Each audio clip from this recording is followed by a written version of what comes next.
You don't belong here. And you're not meant to belong here, but where is here? In Radiohead's Creep, Thom Yorke paints an ideal of a romantic partner.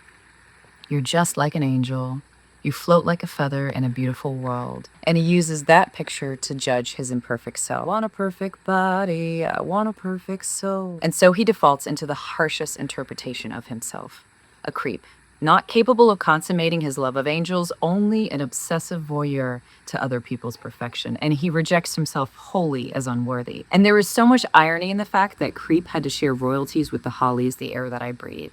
The writer Albert Hammond in 72 declared, "No cigarettes, no sleep, no light, no sound. Making love to you has left me peaceful, warm, and tired. There is nothing else to be desired." And the song is creepily similar to Creep. It reflects obsessive delusional love, but in it, the love is seemingly attained, at least for a time. It reflects its time when that kind of obsession was lauded and revered. But the illusion that Thom Yorke breaks 20 years later in Creep is that there is ever any satisfaction in the violent obsession with the attainment of perfection. No matter how fleeting, when it falls apart, the self-rejection returns. And that refrain in Creep, "I don't belong here." He isn't saying he doesn't belong to the perfect world with this perfect person. He has the self-awareness to say he doesn't belong in a state of obsession and self-rejection. Thom Yorke once said, "It was like I had these words that I had to get out of me. It was almost like I had to exorcise them." Creep has found a resurgence in our world today, and that is a very different world than the world it was written in back in the late 20th century, where it was banned for being too depressing on radios.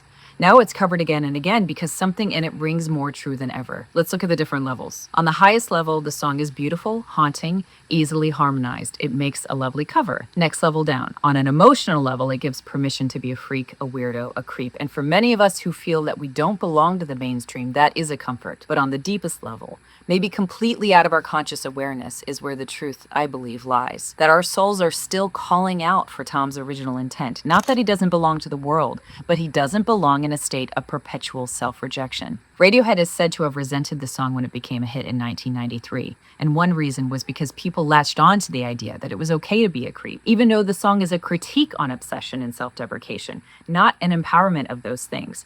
Calling yourself a creep, lamenting your imperfections, these are states that benefit from awareness, but then they need to be exercised, not held onto. I feel that almost all Radiohead songs are like this, bubbles of beauty that are blown from the breath of pain that aren't meant to be kept, internalized, and nurtured, just released, allowed to pop and disappear. Their songs bring awareness to our darkness, our stagnation, our worst tendencies, but not for indulgence, for recognition. So the next time you hear the song, instead of finding solace in the self-rejection of being a creep, take a moment of reflection to imagine that every singer, every rendition is trying to purge us of the disease of self-rejection, a sickness that has become rampant in our time as we are constantly shown unattainable standards. Or we try to feel temporarily better by watching the worst of immature, unsupported humanity and think, well, at least I'm not that bad. Use the song as an exorcism of your own.